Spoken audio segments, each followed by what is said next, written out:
Hello friends, welcome to IAS PCS केंद्र। Friends, इस video में हम पॉलिटी के अंतर्गत नागरिकता को देखने वाले हैं। नागरिकता से संबंधित जो भी अनुच्छेद हैं या फिर जो भी इंपॉर्टेंट एक्ट्स हैं उन सबको देखने वाले हैं। ये जो टॉपिक है काफ़ी छोटा टॉपिक है, तो इसमें नागरिकता से संबंधित जो भी क्वेश्चंस हो सकते हैं, जो भी महत्वपूर्ण क्वेश्चंस हो सकते हैं, जितने भी क्वेश्चंस बन सकते हैं उन सबको इसी वीडियो में देख लेंगे। पिछले वीडियोज़ को अगर आपने नहीं देखा है तो डिस्क्रिप्शन बॉक्स में लिंक दिया हुआ है, आप जाकर उन वीडियोज़ को भी जरूर देख सकते हैं। रही बात रेगुलर पीडीएफ की, तो रेगुलर पीडीएफ के लिए डिस्क्रिप्शन बॉक्स में टेलीग्राम चैनल का लिंक दिया हुआ है, आप जाकर उस चैनल का सब्सक्रिप्शन भी ले सकते हैं। इस नोट्स की खास बात यह है कि आप बीपीएससी की तैयारी कर रहे हो या फिर कोई भी स्टेट पीसीएस एग्जाम की तैयारी कर रहे हो, सिलेबस में जो भी चीज़ें हैं उन चीज़ों को काफ़ी सिंपल और सिस्टमेटिक ढंग से यहाँ पर प्रेजेंट किया गया है, जिससे कि आप काफ़ी आसानी से सारी चीज़ों को पढ़ सकते हैं। हाँ, रेगुलर आप वीडियो देख रहे हैं तो कॉन्सेप्ट क्लियर हो ही रहा है। इससे इस नोट्स की खास बात यह है कि आप कम टाइम में क्वालिटी रिविजन कर सकते हैं। ठीक है, तो चलिए बिना किसी देरी के इस वीडियो को हम शुरू करते हैं। इसमें हम बात करने वाले हैं नागरिकता की। देखिए, नागरिकता की बात कर ली जाए तो ये बातें मैंने पहले भी बताई हैं। आप जानते होंगे कि नागरिकता की जो बात की गई है भारतीय संविधान के भाग 2 में बात की गई है। ठीक है, किस अनुच्छेद के अंतर्गत? अनुच्छेद 5 से लेकर 11 तक जो अनुच्छेद है उसमें नागरिकता का उल्लेख किया गया है। ठीक है, तो ये रेंज जरूर ध्यान में रखिएगा। भाग 2 याद रखिएगा और ये रेंज अनुच्छेद वाला जो ये रेंज है ना, ये याद रखिएगा 5 से लेकर 11 तक। उसके बाद ये ध्यान रखिएगा, इंपॉर्टेंट है कि भारत में ब्रिटेन के समान ही, जैसे ब्रिटेन में एकल नागरिकता है वैसे ही भारत में भी कैसी नागरिकता है? एकल नागरिकता ही है। एकल नागरिकता है वैसे ही देखिए, एक और बात ध्यान में रखिएगा, भारत में एकल नागरिकता के साथ साथ एकल अधिवास है। अधिवास का मतलब डोमिसाइल, मतलब निवास। जैसे मैं मान लीजिए कि मैं बिहार का निवासी हूँ, तो मेरा अधिवास क्या हो गया? बिहार हो गया। और नागरिक कहाँ का हूँ? भारत का। ठीक है, तो मेरी नागरिकता भारतीय हो गई और अधिवास कहाँ का हो गया? बिहार का। समझ पा रहे होंगे आप। लेकिन कहीं कहीं पर दोहरी नागरिकता है, मतलब वहाँ पर देश के भी नागरिक हो सकते हैं, राष्ट्र के भी नागरिक हो सकते हैं और राज्य के भी नागरिक हो सकते हैं, जैसे अमेरिका, स्विट्जरलैंड। यहाँ पर दोहरी नागरिकता है, तो एग्जाम्पल के रूप में इन दो नामों को याद जरूर रखिएगा। और उसके बाद चलिए अनुच्छेद को देख लेते हैं। अनुच्छेद बहुत इंपॉर्टेंट नहीं है, पूरा डिटेल्स में आपको नहीं जानना है कि कौन से अनुच्छेद में क्या बात की गई। हाँ, मेन पॉइंट आप ध्यान में रखते हैं तो काम चल जाएगा। अनुच्छेद 5 में देखें तो क्या बात की गई है कि संविधान के प्रारंभ पर नागरिकता का अधिकार, मतलब संविधान के प्रारंभ पर ही नागरिकता का अधिकार मिल जाएगा। किसको मिलेगा ये मैं आपको बता देता हूं, लेकिन आपको क्या करना है कि जो भी अनुच्छेद दिया हुआ है ना, इसमें जो बात लिखी हुई है एक लाइन, संविधान के प्रारंभ पर नागरिकता का अधिकार, ये खाली ध्यान में रखेंगे तब भी आपका काम चल जाएगा। और जिसको हाईलाइट किया है उसको विशेष रूप से ध्यान में रखना है।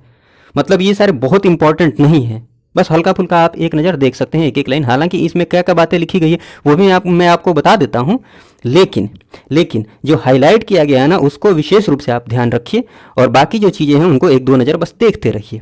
ठीक है, देखिए इसमें बात ये की गई है कि संविधान के प्रारंभ पर नागरिकता का अधिकार मिल जाएगा। किसको मिल जाएगा वो मैं बता देता हूँ। एक तो उसको मिल जाएगा जिसका जन्म भारत के राज्य क्षेत्र में हुआ है। कब तक की बात कर रहा है? जब संविधान लागू हो रहा है 26 जनवरी 1950। इसके बाद अगर किसी का जन्म होता है तब की बात तो ठीक है, वो तो होगा ही भारत का नागरिक 26 जनवरी 1950 से पहले। ठीक है, अगर किसी का जन्म भारत में हुआ है, भारतीय राज्य क्षेत्र में हुआ है, तो वो भारत का नागरिक माना जाएगा। अनुच्छेद किसके तहत? 5 के तहत। इसमें कोई दिक्कत की बात नहीं है। उसके बाद बात कर ली जाए दूसरी बात, पहली बात तो मैंने आपको बता दी, दूसरी बात ये की गई है कि वह अधिवासी, वह निवासी जो भारत में मतलब निवास कर रहा है उस टाइम में, जिसके माता या पिता में से कोई एक भारतीय राज्य क्षेत्र में जन्मा हो, माता या पिता में से किसी एक का जन्म भारत में हुआ हो। ठीक है ना, संविधान के लागू होने पर। उसके पहले की बात बता रहा है, जब लागू हुआ है संविधान उस टाइम की स्थिति को ये बताया जा रहा है कि इसके पहले अगर किसी के माता या पिता का जन्म भारत में हुआ है और वह व्यक्ति वहां रह रहा है तो वो भारत का नागरिक हो सकता है। तीसरे में ये बात की गई है कि कोई बाहरी व्यक्ति, कोई विदेशी व्यक्ति जो भारत में निवास कर रहा है, संविधान जब लागू होता है ना 26 जनवरी 1950 को, तो उससे ठीक पहले कम से कम 5 वर्ष तक अगर वो निवास किया हो, रहा हो यहाँ पर भारत में, तो वो नागरिक होगा। संविधान जब लागू होता है तब की बात। और ये जितने भी अनुच्छेद है ना 5, 6, 7, 8, ये सब संविधान जब लागू होता है तब की बात है। तो ये बहुत ज़्यादा प्रासंगिक नहीं है, बहुत ज़्यादा आज के टाइम में ये बहुत ज़्यादा प्रासंगिक नहीं है। बहुत कम चांस है कि यहाँ से क्वेश्चंस आएंगे, बस लाइनें आप ध्यान में रखिए। कभी स्टेटमेंट वाले क्वेश्चंस पूछ लें, वहाँ पर यूज कर लें, वहाँ पर ये चीज़ें काम आ जाएंगी। छठे में क्या बात की गई है कि पाकिस्तान से भारत जाने वालों के लिए नागरिकता का अधिकार। पाकिस्तान से भारत आने वालों के लिए, सॉरी, पाकिस्तान से भारत आने वालों के लिए, जो लोग पाकिस्तान से भारत आए थे उनके लिए जो नागरिकता की बात की गई है, नागरिकता के अधिकार की बात की गई है, वो किस अनुच्छेद में की गई है? 6। तो आपको खाली ये ध्यान में रखना है, पाकिस्तान से भारत आने वालों के लिए नागरिकता का अधिकार, पाकिस्तान से भारत, पाकिस्तान से भारत, इतना खाली ध्यान रखेंगे तो काम चल जाएगा। इसमें क्या बात की गई है? देखिए, इसमें ये बात की गई है ना कि 19 जुलाई 1948 से पहले अगर कोई पाकिस्तान से भारत आ गया है, इससे पहले अगर कोई आ गया है पाकिस्तान से भारत, तो वो भारत का नागरिक हो जाएगा अनुच्छेद 6 के तहत। ठीक है।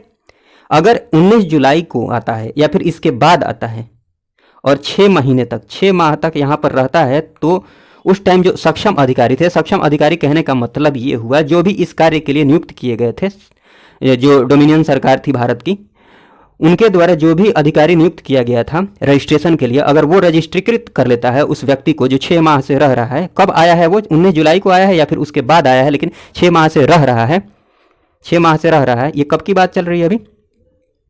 हाँ, क्या मैं बता रहा हूँ, बोल रहा हूँ, हाँ, 6 माह से रह रहा है तो उसको भारत का नागरिक मान लिया जाएगा अगर ये रजिस्ट्रीकृत कर लेता है। कौन? सक्षम अधिकारी। समझ पाए हैं? कब आया हो? 19 जुलाई को आया हो या फिर उसके बाद भी अगर आया हो लेकिन 6 माह से रह रहा है तो उसके लिए ये बात की गई है।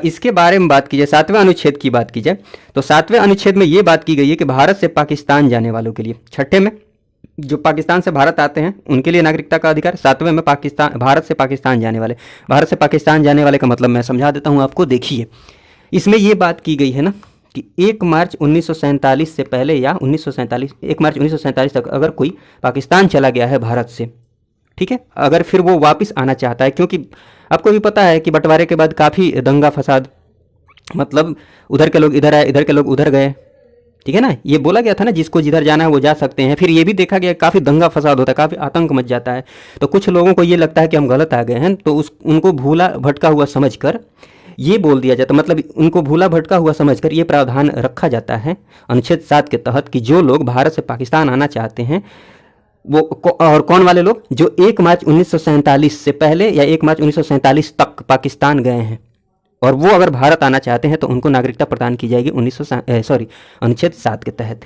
ठीक है, ये सारी बातें हैं, तो खाली ये ध्यान रखिए, भारत से पाकिस्तान के लिए 7 में बात की गई है। 8वें में बात की जाए तो भारत के बाहर कोई व्यक्ति रह रहा है, ठीक है, भारतीय मूल का व्यक्ति है, भारत के बाहर कोई व्यक्ति रह रहा है लेकिन भारतीय मूल का व्यक्ति है, उसके लिए नागरिकता के अधिकार की बात कहाँ पर की गई है? अनुच्छेद 8 में की गई है। ठीक है, एग्जाम्पल के रूप में आपको बताता हूं कि नहीं, आगे एक्ट में ही बात कर लेंगे, चलिए थोड़ा सा पेशेंस रखिए।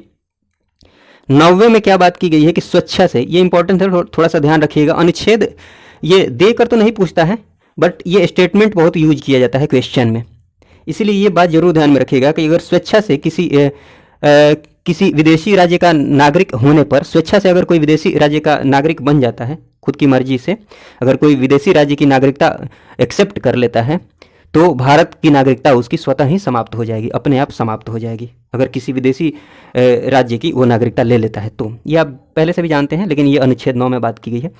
10 में क्या कहा गया है कि जो नागरिकों के अधिकारों की निरंतरता है उसको बनाए रखी जाएगी, मतलब नागरिक के जो भी अधिकार हैं, नागरिकता के जो भी अधिकार है उसकी निरंतरता बनी हुई रहेगी। ये कौन सा अनुच्छेद बोलता है? अनुच्छेद 10, मतलब वो भारत का नागरिक ही रहेगा। कोई भी एक्ट अगर लाया जाता है तो वैसा एक्ट नहीं लाया जाएगा कि उसकी नागरिकता छीन ली जाए। ठीक है, जैसे CAA आया था, सिटीजनशिप अमेंडमेंट एक्ट, इसमें भी नागरिकता छीनने की बात नहीं की गई थी, नागरिकता देने की बात की गई थी। ठीक है, आप समझ पा रहे होंगे, तो नागरिकता किसी से नहीं छीनी जाएगी अगर कोई नागरिक बन गया है इसके तहत। तो अब कोई एक्ट बनाकर, कोई नया एक्ट बनाकर उसकी नागरिकता नहीं छीनी जाएगी। समझ पा रहे हैं आप? इन सब के तहत अगर कोई नागरिक बन गया है तो अब उनकी नागरिकता, कोई भी नागरिक अगर बन गया है भारत का, कोई भी नागरिक अगर बन गया है और तो दोबारा कोई एक्ट बनाकर उसकी नागरिकता नहीं छीनी जाएगी, कहने का मतलब ये है।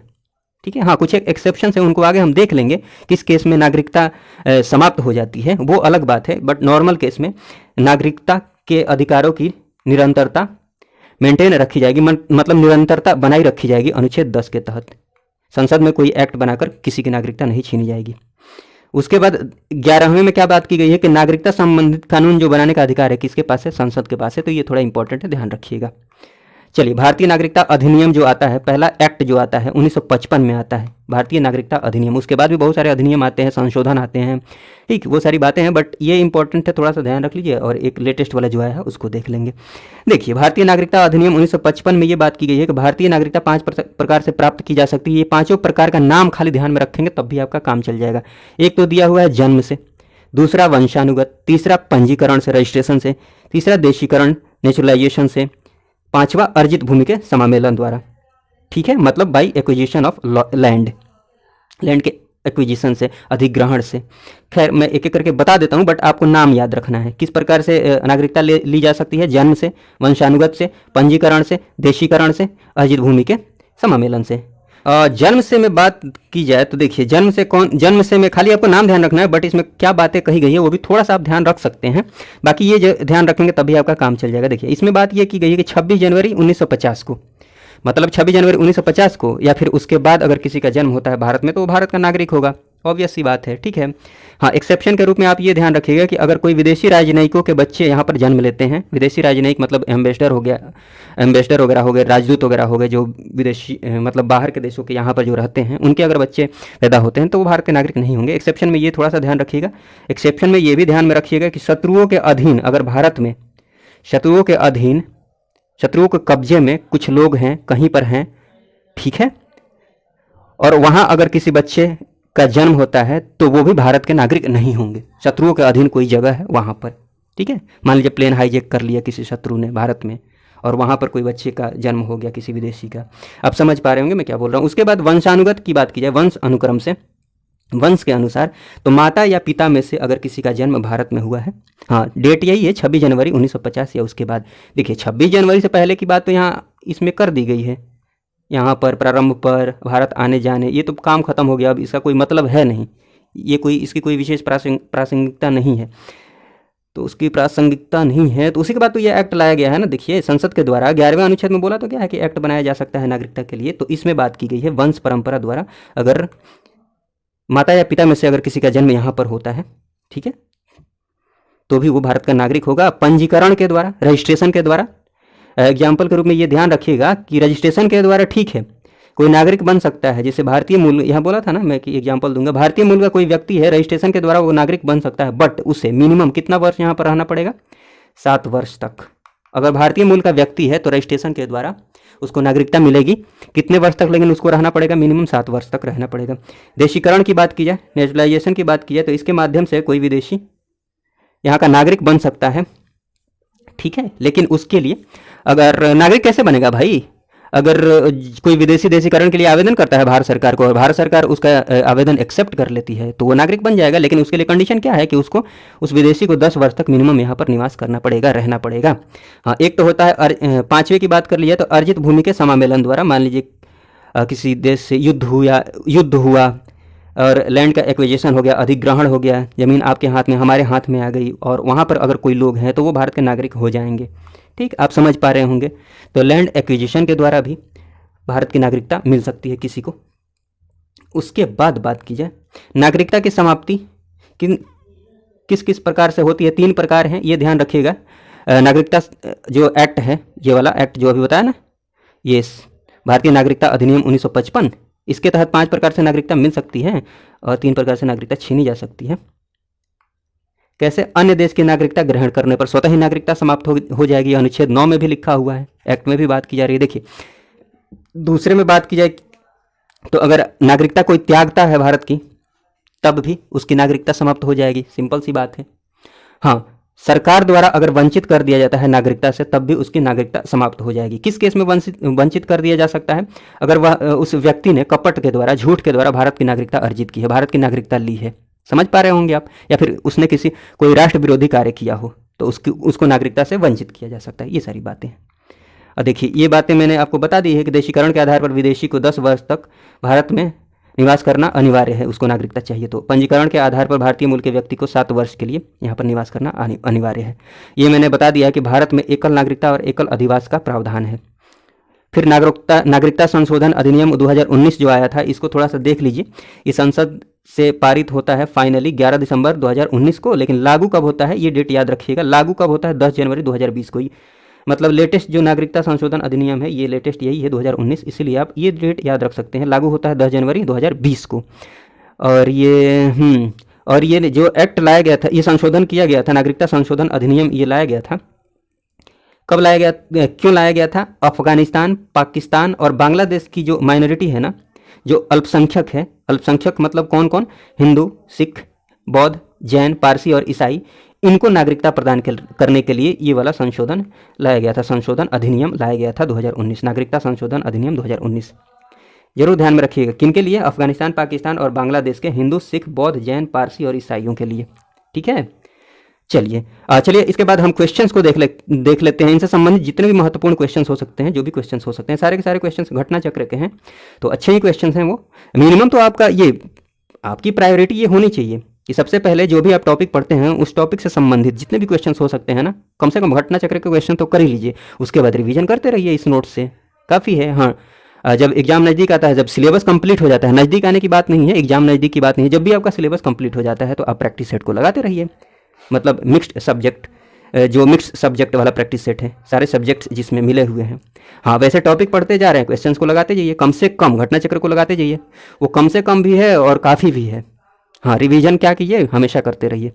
ये जो नोट्स है रिवीजन के लिए काफ़ी शानदार नोट्स है। ठीक है, चलिए हम क्वेश्चन को डिस्कस कर लेते हैं। पहले क्वेश्चन की बात की जाए तो इसमें बात की गई कि भारत के संविधान के किस भाग में हम नागरिकता से संबंधित प्रावधान को पाते हैं? ऑप्शन ए में दिया हुआ है भाग 1, ऑप्शन बी में दिया हुआ है भाग 2, सी में भाग 7 और डी में भाग 9। ठीक है, देखिए तो सिंपल सा क्वेश्चन है, भाग 2 में नागरिकता से संबंधित प्रावधान की बात की गई है, बी ऑप्शन सही ऑप्शन हो जाएगा। नेक्स्ट क्वेश्चन, नागरिकता से संबंधित प्रावधान संविधान के किस भाग में है? सेम क्वेश्चन है, भाग 2 में, सी ऑप्शन सही ऑप्शन हो जाएगा।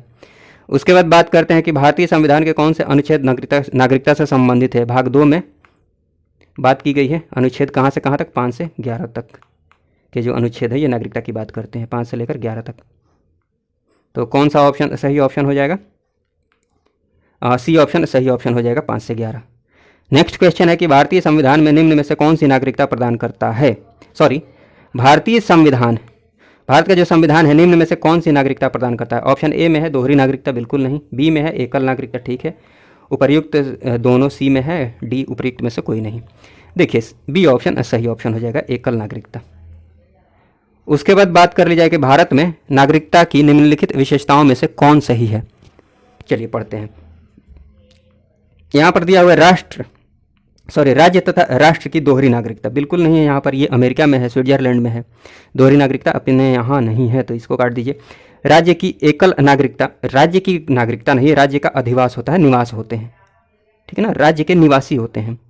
बट नागरिक कहाँ के होते हैं? अपने यहाँ देश के नागरिक, भारत के नागरिक, ठीक है। तो बी भी काट दीजिए। संपूर्ण भारत की एकल नागरिकता, सी सही लग रहा है।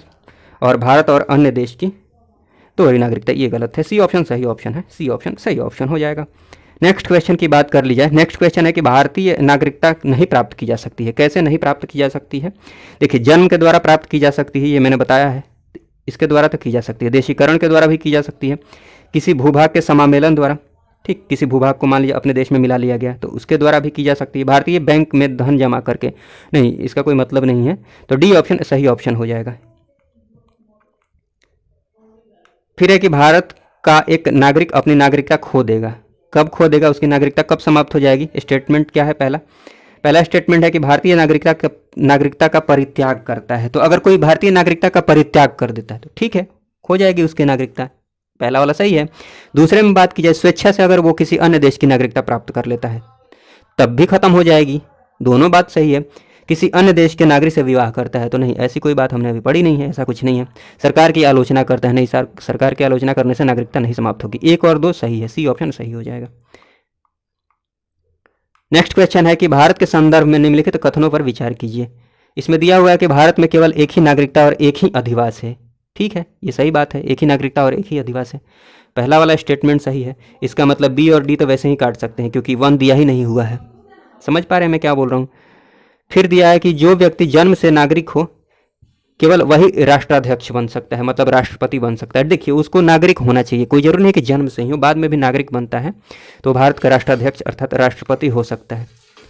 तो बी वाला जो स्टेटमेंट है ये भी काट दीजिए, यही तो संभव नहीं है, ये गलत स्टेटमेंट है। जिस विदेशी को एक बार नागरिकता दे दी गई है किसी भी परिस्थिति में उसको वंचित नहीं किया जा सकता है। किया जा सकता है वंचित, तो बिल्कुल किया जा सकता है, वंचित करने का प्रावधान है। ठीक, और तो ये भी नहीं सही होगा। एक ऑप्शन जो है ना, ए ऑप्शन सही ऑप्शन हो जाएगा। एक दो क्वेश्चंस मैंने स्किप कर दिया है, बहुत ज़्यादा प्रासंगिक नहीं है अभी के लिए। देखिए नेक्स्ट क्वेश्चन की बात की जाए, किस देश में दोहरी नागरिकता का सिद्धांत स्वीकार किया गया है?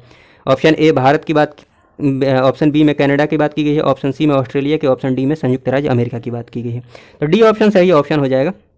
संयुक्त राज्य अमेरिका और स्विट्जरलैंड में दोहरी नागरिकता का प्रावधान है, ये मैंने अभी बताया था। नेक्स्ट क्वेश्चन है कि निम्न में से कौन नागरिकता के अर्जन हेतु शर्तों को, निम्न में से कौन नागरिकता के अर्जन मतलब नागरिकता प्राप्त करने हेतु शर्तों को नियत करने के लिए सक्षम है? ठीक है, नागरिकता के जो भी शर्त हैं उसको नियत करने के लिए, उसको बनाने के लिए, उसको बनाए रखने के लिए कौन सक्षम है? तभी मैंने बताया है कि नागरिकता से संबंधित जो कानून बना सकता है वो कौन बना सकता है? संसद। तो डी ऑप्शन सही ऑप्शन हो जाएगा, सीधा सा क्वेश्चन है ये। उसके बाद बात कर लेते हैं नेक्स्ट क्वेश्चन की। नेक्स्ट क्वेश्चन ये है कि नागरिकता अधिनियम 1955 के अंतर्गत पंजीकरण द्वारा भारतीय नागरिकता प्राप्त करने के लिए भारतीय मूल के व्यक्ति को भारत में कितने वर्ष बिताने होंगे? ऑप्शन ए में है 5 वर्ष, बी में 3 वर्ष, सी में है 7 वर्ष, डी में है 9 वर्ष, ई में 10 वर्ष। सिंपल क्वेश्चन, सी में 7 वर्ष। नेक्स्ट क्वेश्चन है कि निम्नलिखित में से भारत में नागरिकता निर्धारण का विशिष्ट अधिकार किसके पास है, किसे प्राप्त है? जो नागरिकता का निर्धारण कर सकता है, किसको नागरिकता दी जा सकती है, मतलब नागरिकता से संबंधित कानून बना सकता है। न्यायालय, बी राष्ट्रपति है, सी लोकसभा है, डी है केंद्रीय सरकार, ई है राज्य सरकार। देखिए मैंने अभी बताया था संसद। अब संसद में लोकसभा, राज्यसभा, राष्ट्रपति सब आ जाएंगे। हालांकि यहाँ पर संसद कहीं लिखा हुआ है नहीं, तो ये जो है ना इसका कोई भी ऑप्शन सही नहीं दिख रहा है, कोई भी ऑप्शन सही नहीं दिख रहा है। ठीक है, चलिए नेक्स्ट क्वेश्चन की बात कर लीजिए। नागरिकता संशोधन विधेयक 2019 संसद से कब पारित किया गया था? ये अभी के लिए बहुत ज़्यादा प्रासंगिक नहीं है कि कब पारित किया गया था, बट डेट थोड़ा सा ध्यान रख सकते हैं कि 11 दिसंबर 2019 को पारित किया गया था, लेकिन लागू कब हुआ था? 10 जनवरी 1920 को लागू हुआ था। पारित हुआ था 11 दिसंबर 2019 को, लागू कब हो गया था? 10 जनवरी 2020 को। तो लागू वाला डेट थोड़ा सा ध्यान रख सकते हैं अगर रखना ही चाहते हैं तो। नेक्स्ट क्वेश्चन ये है कि नागरिकता संशोधन कानून कब पारित हुआ? तो ऑप्शन ए में है 11 दिसंबर, फिर ये पारित वाला ही क्वेश्चन आ गया। चलिए, क्योंकि 2020 का ये पेपर है ना, इसीलिए ये प्रासंगिक है, अभी उतना ज़्यादा प्रासंगिक नहीं है। आप समझ पा रहे होंगे मैं क्या बोल रहा हूँ। बी में दिया है 11 दिसंबर 2019, सी में दिया है 11 अक्टूबर 2019, डी में 11 अक्टूबर 2020। तो बी ऑप्शन सही ऑप्शन हो जाएगा, 11 दिसंबर 2019। चलिए फ्रेंड्स, इस वीडियो को देखने के लिए आपका बहुत बहुत धन्यवाद। जय हिंद, जय भारत।